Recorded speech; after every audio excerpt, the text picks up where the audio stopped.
Então, quem não polariza não compete com chance real de vitória.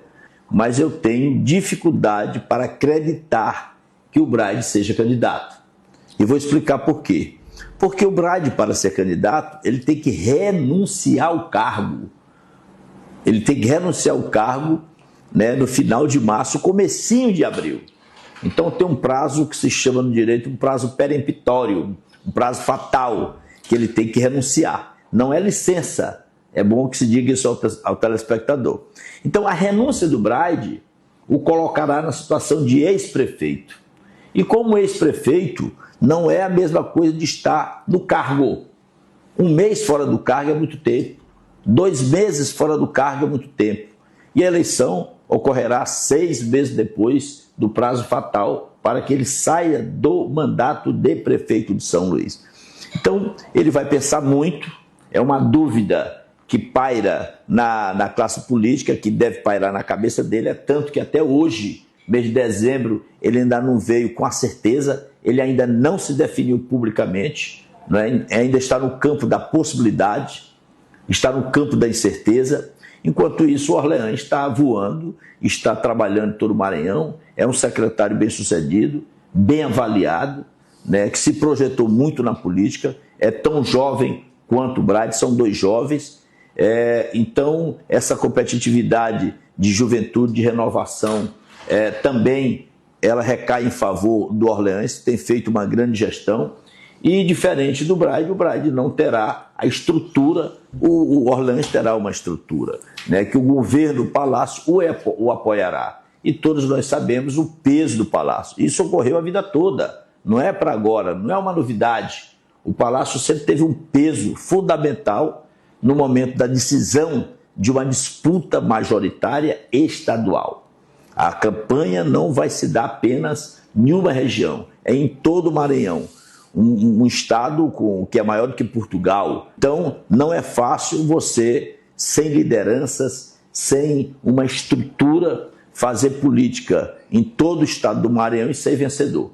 Ao longo dos anos, desde que eu faço política, é praticamente uma regra de que o candidato do Palácio já nasce muito forte. É tanto que o Orleans conseguiu chegar, já neste ano de 2025, nos 3 dígitos. O gráfico do Orleans lá atrás, quando foi definido, quando pré-candidato ao governo, quando ainda era candidato a federal, de lá para cá, são poucos meses. E ele saiu aumentando numa crescente. Hoje, praticamente todas as pesquisas o declaram com 3 dígitos, acima de 30 pontos. E o Braide estacionou. Eu, particularmente, arriscaria hoje a dizer que Braide não renuncia ao cargo de prefeito de São Luís. O senhor se arrisca a dizer isso? Hoje eu arrisco dizer que ele não renuncia.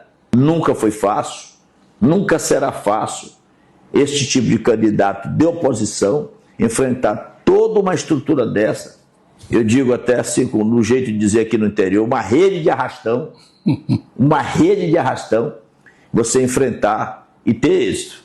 E se for candidato, é muito difícil, porque na hora que o jogo começa, na hora que é como se fosse aquela corrida de 4 por 100, que alguém dá o pontapé, pum, dá o estilhaço, bora começar. Meu irmão, é muito difícil segurar uma campanha dessa estadual com tanta estrutura e alguém com menos estrutura. Muito bem, já que então que o senhor se arrisca a dizer que o Eduardo Braide não renuncia ao cargo de prefeito, digamos que ele não renuncia e não vá para a campanha, aí surge um candidato de direita, de extrema direita, que é Laésio Bonfim. E hoje também há uma política polarizada no Brasil, onde há esquerda e extrema direita.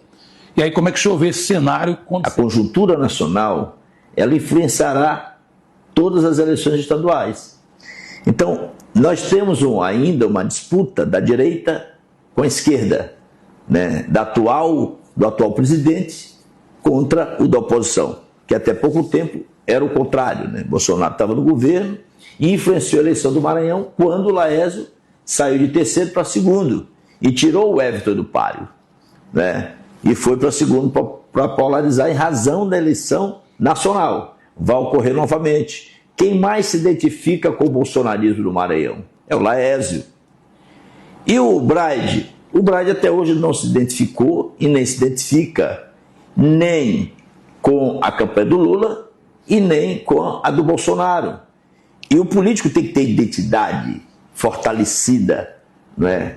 Consolidada, tem que ter lado, definida, tem que ter lado para crescer numa campanha eleitoral. Então, se a eleição nacional influenciará, é evidente que é um fator de prejuízo para o Braide, porque hoje ele não se identifica nem com a direita e nem com a esquerda, ele fica ali no meio, como quis fazer o Everton na época, com todo respeito, carinho que eu tenho pelo senador Everton, foi um equívoco na época quando ele decidiu publicamente que ele não era nem Lula e nem Bolsonaro, ele era o Maranhão. O que foi que ocorreu com o Everton? Ele despencou, ele simplesmente despencou. E quem foi para o lugar dele? Quem tinha uma definição clara, que era o Laézio.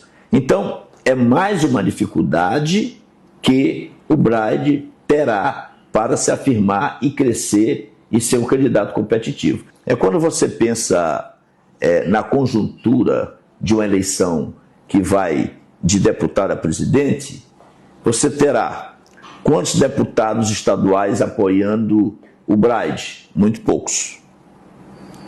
Quantos deputados federais apoiando o Braide? Muito poucos. Quantos prefeitos apoiando o Braide?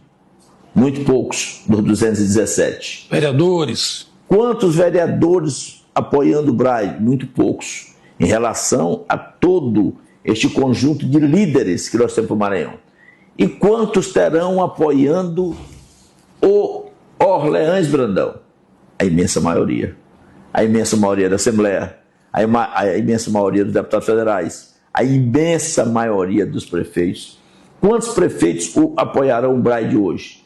Chega a 10? Chega a 10? Não chega. Hoje, se eu te perguntar, te fizer um desafio, diz 10 prefeitos que apoiam o Braide, você não vai ter hoje. Se não tem hoje, dificilmente terá amanhã. Então, fora disso, ainda tem a questão nacional, reforçando ainda. A corrente do presidente Lula, que é muito forte, está muito mais voltada para apoiar o Orleans Brandão. Você acredita nesse apoio?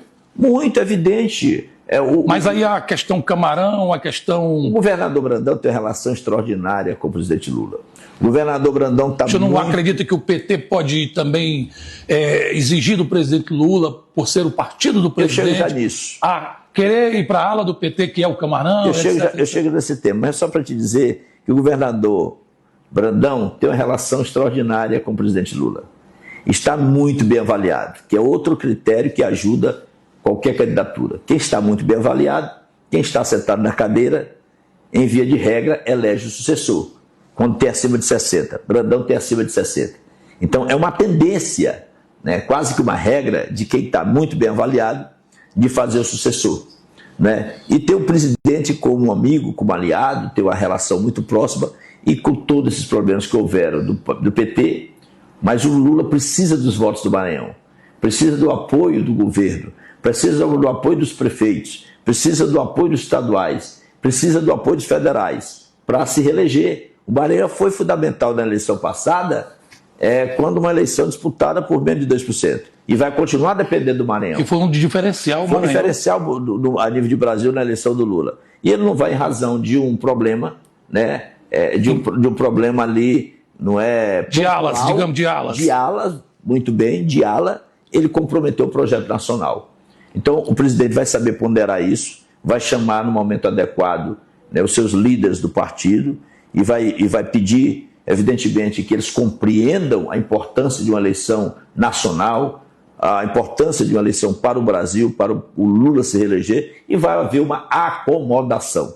Quanto a isso, creio que vai haver uma acomodação. O Lula jamais vai desperdiçar esses votos por conta desses problemas pontuais.